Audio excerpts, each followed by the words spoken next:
Hi folks, Hebrew for All, Shlomo Eitan, lesson number 25. So we're in the middle of the subject called the guttural letters, and in our last class 24, I reminded you and told you about what I'm referring to when I speak about the guttural letters. And the particular letters that I'm referring to are aleph, hey, chet, and ayin. And in the previous class, we dealt with the instance where the second root letter was a guttural. In this class, we're going to be talking about the instance where the third root letter is a guttural.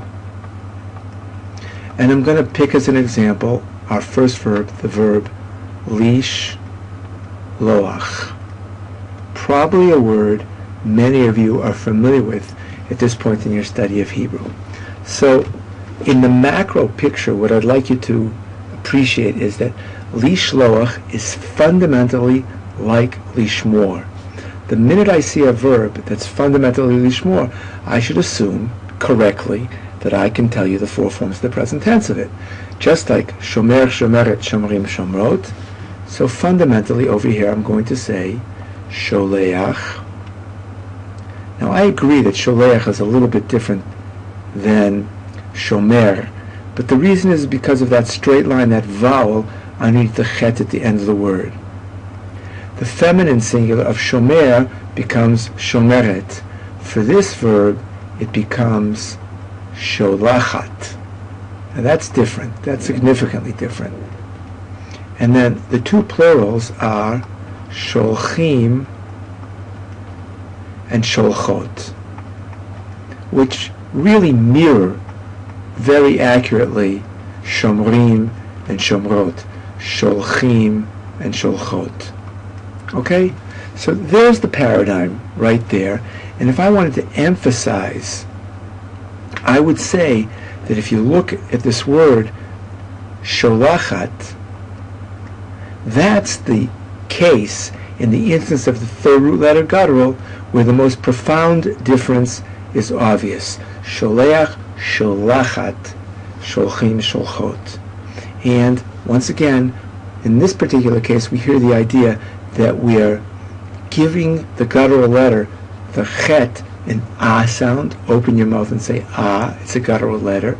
And that ah sound of the chet is even affecting the letter prior to it. Sholech, sholachat, sholchim, sholchot. And now let's take another similar verb. One of the by far the most popular verbs of the Hebrew language. Probably recognize it. Lishmo'a, with an ayin at the end. Now that we have the paradigm, I'm assuming that you can tell us what the four forms of the present tense of lishmoa are. So put me on pause and do it all by yourself, because it's excellent for you to practice and build that sense of confidence that you can really rely on the patterns, if you haven't already done so. And if you've done so, then we can consolidate it and make it even stronger. So the verb is lishmoa. So here we see the four forms of the present tense of lishmoa, shomea, and just like that word up above it, shoma'at, shom'im, shom'ot. So we now have two representative examples. We've used the chet and we've used the ayin. I can't give you with a hey, because if I would give you with a hey in the third root position, I would be actually reminding you of verbs that you already know, the liknot type verbs.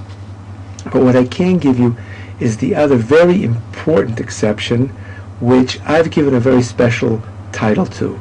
The title is the two women's verbs. Now I warn you folks, once again, as I've done in the past, this is my name for this, which is a mnemonic device, and hopefully it's going to help you remember well. And the two women's verbs become a paradigm of those verbs in the Hebrew language that have an aleph as their third root letter. And in particular, I use these two very popular verbs. Notice once again, I have not mentioned to you the names, or the definitions of these words. And the reason is because you're all capable enough to look them up if you don't already know them. So here we are with what Shlomo Eitan, that's me, calls the two women's verbs. What could I possibly be referring to? Well, you'll see in 1 second. The four forms of the present tense of limtzo are motzei, and the feminine singular is motzet. No vowel underneath the aleph whatsoever. Motzim and motzot. So consistently with the pattern that was developed just up above, sholeach sholachat, shomea shomat, where the feminine singular form is the form where the variation occurs due to the presence of the third root letter guttural, here too it's the feminine singular form that changes, but it doesn't become it becomes motze, motzet. And in this one, kore, it becomes obviously koret. Now, the reason I've given this strange name of the two women's verbs is because if you would just listen to the masculine singular form, motze, many people would assume that the next form should be motza. If you would just hear kore, you would think kore, kora. And that's where the mistakes start to begin.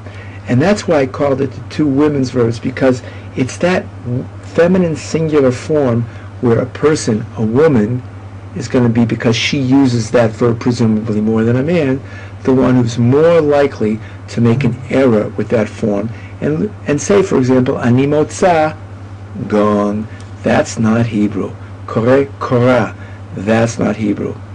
And as we go forward in the language, we will see other instances where we have a third root letter guttural, aleph in particular, and the sound of those verbs is going to be reminiscent or very similar to the sounds of these two lishmor type verbs where aleph is the third root letter guttural.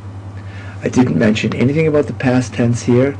I said in the last class, and I'll repeat it here, that I'm going to speak about how the gutturals affect the past tenses of these verbs in one of the upcoming lessons. In the meantime, in this particular class, we learn the phenomena where the third root letter is a guttural. We saw that the chet and the ayin function similarly. We saw that we can't give you the hey because that will take us back to the liknot type verbs. And I introduced this very, very unique concept that I call the two women's verbs to make clear that we don't want to make the mistake that might be most prevalent or likely if we didn't see the word physically in front of us having a third root letter, aleph. So I called those the two women's verbs, and we should remember that they have the very special sound, motze, motzet, kore, koret, and somebody who wants to speak Hebrew well will remember to say those verbs in that way. That's all for now, folks. It was a pleasure learning Hebrew with you, and we'll see you in the next lesson. Shalom, shalom.